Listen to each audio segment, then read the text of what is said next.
Muchas gracias en nombre de Podemos Asturias a los dos comparecientes. Es un placer para nosotros que estén aquí, también un honor, creo que también para esta Junta General del Principado, contar con su presencia y con su opinión.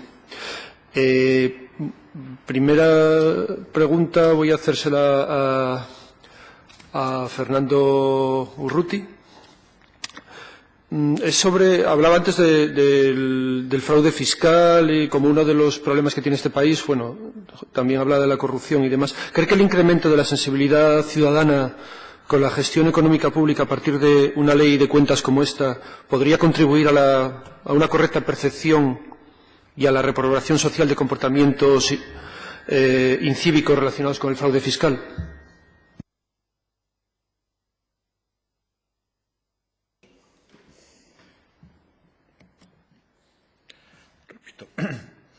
Creo que sí, entre otras cuestiones. Muy bien. ¿Cree que el conocimiento de los movimientos bancarios por parte de la ciudadanía contribuye a la inhibición o podría contribuir a la inhibición de comportamientos ilegales, ineficientes o reprobables en la ejecución de gasto público por parte de los gobernantes públicos? Creo que es mucho decir. Lo que sí haría visible, por ejemplo, es algunos comportamientos anormales de tener decenas, centenares de cuentas en algunos ayuntamientos. Me asombra en los diversos ayuntamientos por los que he llegado como interventor y una de las primeras medidas, el tener que hablar con el alcalde para decir que se reduzcan las cuentas a un máximo de 10, 12 cuentas y preferentemente 4 o 6. En el ayuntamiento donde estoy ahora hay unas 60 o 80 cuentas bancarias. Es realmente incomprensible este abuso de las utilizaciones, que es un principio de ineficacia total. La visibilización de las cuentas bancarias haría sorprenderse, yo creo que sonrojarse a muchos responsables de tesorerías de bastantes administraciones públicas. Sonrojarse realmente. Cuando uno desciende al detalle día a día del comportamiento de algunas instituciones es terrible. ¿Considera que la publicación, por ejemplo, de todo el proceso contractual público, desde la convocatoria a la adjudicación definitiva, podría ayudar a que se evitara el abuso de los regímenes de contratación pública para hacer concesiones directas, eludiendo mecanismos de publicidad o concurrencia? En principio, yo soy partidario de la mínima documentación posible esencial. Y en este caso, yo creo que en estos momentos los portales de contratación que dan información sobre los expedientes de contratación son suficientes y a los que habría que añadir exclusivamente, yo pienso que la clave está en las facturas. Facturas aprobadas, o sea, no otra vez llenar de listados y listados e informaciones sobre facturas en sus diversas ADOP. No. La única fase realmente importante es la del reconocimiento de la obligación. Es los listados, lo que hace una junta de gobierno, un alcalde, todas las semanas o todos los meses, y que mensualmente, la primera semana, los ayuntamientos en los que yo trabajo siempre se publican, la primera semana de cada mes, todas las facturas aprobadas en el mes anterior. Así de sencillo. Y es muy fácil. Simplemente en un PDF, ya no diríamos en Excel. En un PDF es sencillísimo. Cuando los campos están bien estructurados, es sencillísimo la búsqueda de cualquier dato y la acumulación de PDFs uno tras otro de todos los meses para que cada ciudadano, cada grupo político, cada asociación ciudadana acumule esta información exclusivamente de facturas aprobadas mensualmente. Nada más. ¿Y el conocimiento de los movimientos bancarios públicos por parte de la ciudadanía podría contribuir a sensibilizar a la misma con la eficiencia en el gasto público e incrementar el sentimiento de colectividad social? Lo he dicho antes, pero yo creo que el público, seamos en esto que yo pienso, o sea, yo me pongo en la cabeza de un ciudadano y difícilmente voy a tener interés ni siquiera morboso de mirar cuentas bancarias. Sí he dicho en mi exposición los OCMs o las auditorías ciudadanas de deuda. Señor Urruti, ¿cómo se produce la corrupción en las administraciones públicas, en su experiencia? Lo dejamos para otra ocasión porque el procedimiento es bastante complejo, pero desde luego normalmente siempre empieza por un regalo.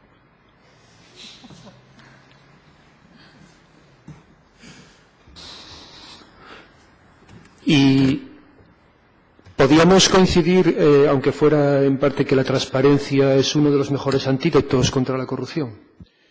Yo creo que es la honestidad. Yo creo que el principal antídoto, y esto lo tengo clarísimo, son los códigos morales de la honestidad y referencias éticas. Pero utilizando un artículo que me impactó hace ya muchos años de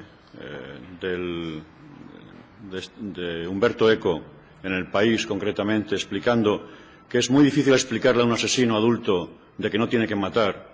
De la misma forma, considero que es muy difícil explicar a un político adulto de que no tiene que corromperse. Y, por lo tanto, no siempre la cultura, no siempre la honestidad puede ser, por mucho que se lo repitas a alguien que ha incurrido en ese tipo de infracciones, va a servir de solución. En ese caso solo cabe exclusivamente el castigo, la sanción.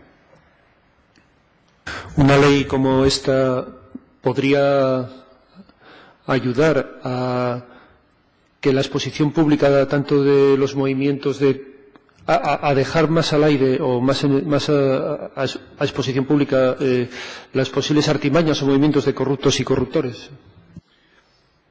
Yo creo que ya me he explicado, pero en el caso también lo mismo, es decir, en mi texto explico un poco la necesidad de medidas graduales. La transparencia está clarísimo que es una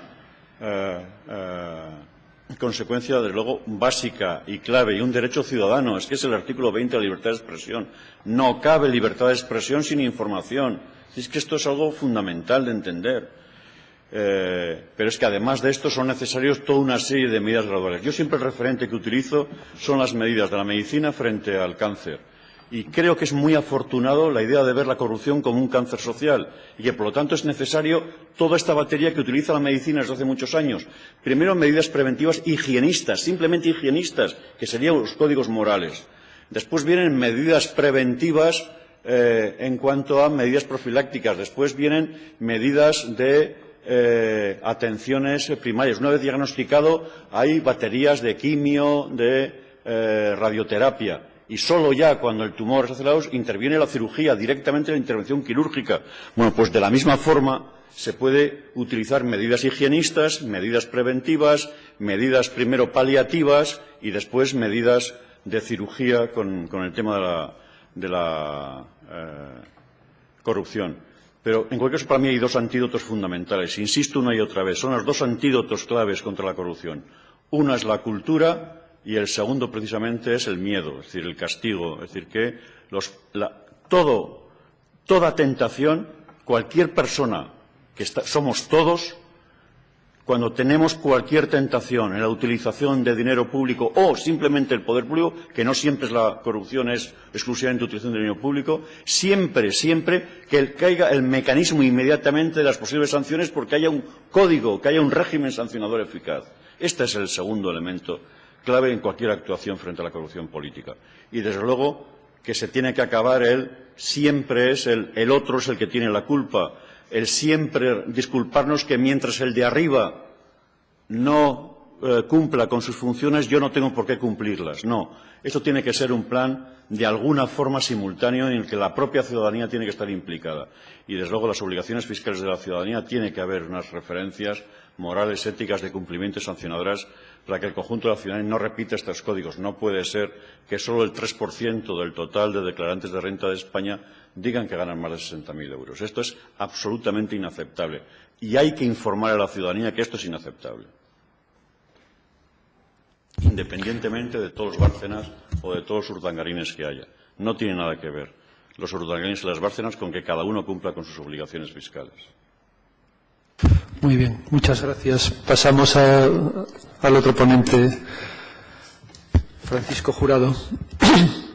Bueno, partiendo de la coincidencia del derecho a la información pública por parte de la ciudadanía, de todo aquello que le compete en cuanto a fondos públicos y demás, ¿considera que dentro de ello deberían incluirse cuestiones como las ejecuciones presupuestarias en tiempo real o la publicación de las cuentas, también movimientos bancarios de organismos autónomos, entes públicos y lo que en Asturias, al menos desde Podemos Asturias, llamamos administración paralela? Sí, a ver, una cuestión de procedencia de esos fondos, al igual que sería impensable que una persona que pertenece a una asociación de vecinos pudiese pedir las cuentas de esa asociación de vecinos, de la cuenta comunitaria, y le dijesen que no, pues yo creo que de igual manera funcionan las cuentas de una administración pública, porque al final, o sea, él es o ella es un contribuyente de esa cuenta. Si tiene uno derecho a ver sus propias cuentas, las de su asociación de vecinos, las de una mancomunidad de regantes en el caso de agricultores o cualquiera en la que sea contribuyente, pues de igual manera debe tener acceso a la información de cuentas públicas que se nutren en parte de su impuesto. Muy bien, muy bien. Y dentro de ello, ¿cree que también es o no un derecho de la ciudadanía a conocer los detalles de la deuda pública, que en concreto en Asturias se lleva 1 de cada 9 euros de los presupuestos? Sí, porque además en el campo de la deuda últimamente, aparte de ser uno de los problemas para la sostenibilidad de servicios públicos y de la propia administración, pues se han dado eventos un poco alarmantes en los últimos años.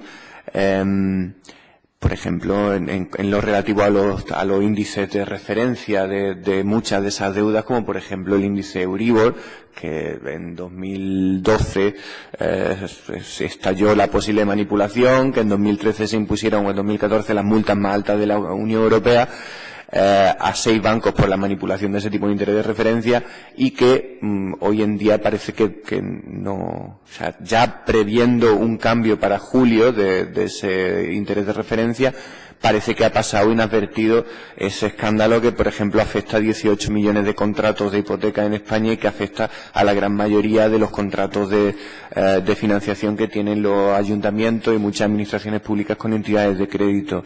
Entonces creo que la deuda, es cierto que hay que darle un repaso, ver tanto la legitimidad como la composición de la misma y ver si se ajusta realmente a la legalidad en cuanto a la contratación pública.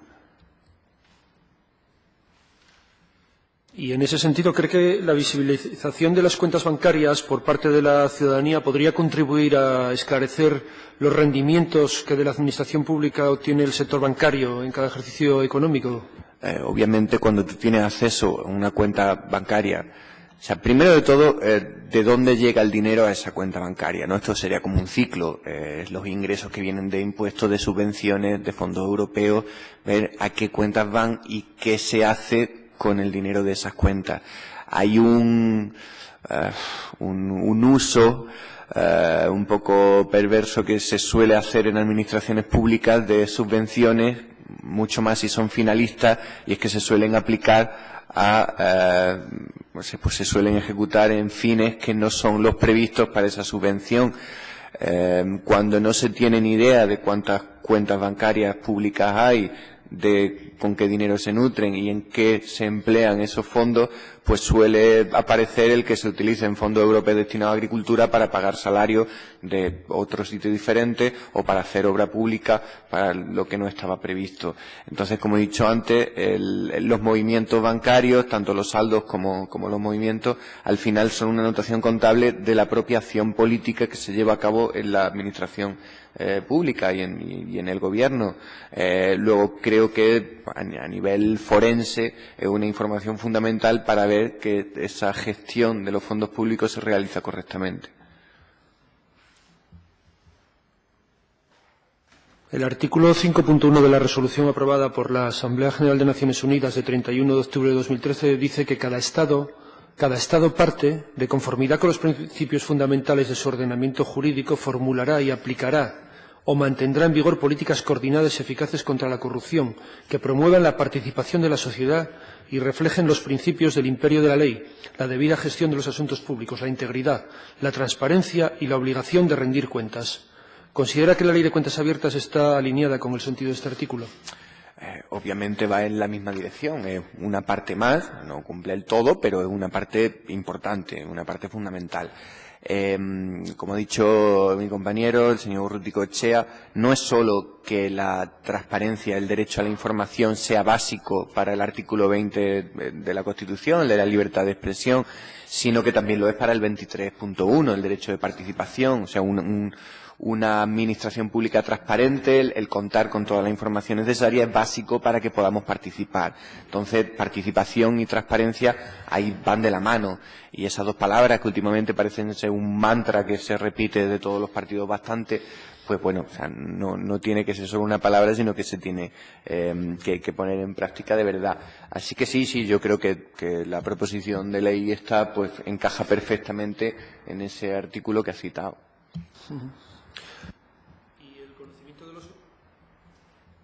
¿El conocimiento de los movimientos bancarios por parte de la ciudadanía podría contribuir al reforzamiento también de la figura de los funcionarios a la hora de expresar oposición en la ejecución del mandato de criterios gobernantes en casos de duda legal sobre legalidad o ineficiencia del gasto público? Sí, obviamente cuando una persona sabe que lo que está haciendo con dinero público está a la vista de todo el mundo, su comportamiento no va a ser el mismo que si sabe que lo que está haciendo no está a la vista de todo el mundo. O sea, es una obviedad y sin ser prejuicioso, digamos que es una cura en salud, es un método preventivo, creo que bastante eficaz para prever eso y que para los funcionarios pues que también sería un acicate a la hora de ceñirse a la legalidad a la hora de manejar, de gestionar fondos públicos.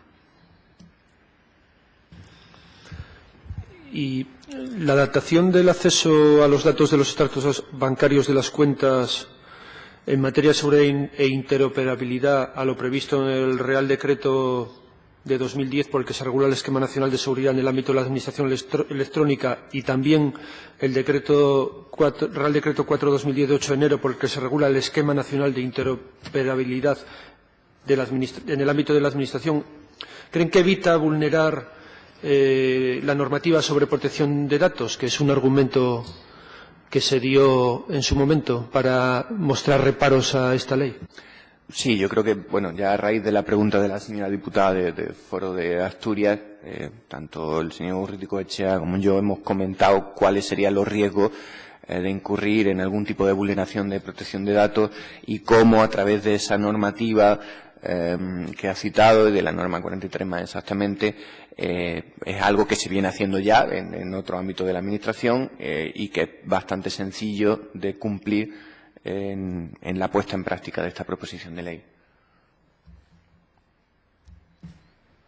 Y ya finalmente, ¿cuál es su opinión sobre cómo podrían los organismos que están en lucha contra la corrupción, cómo podrían organizarse para obtener información pública y luchar contra las prácticas corruptas dentro de las administraciones públicas a la hora de gestionar el dinero de todos?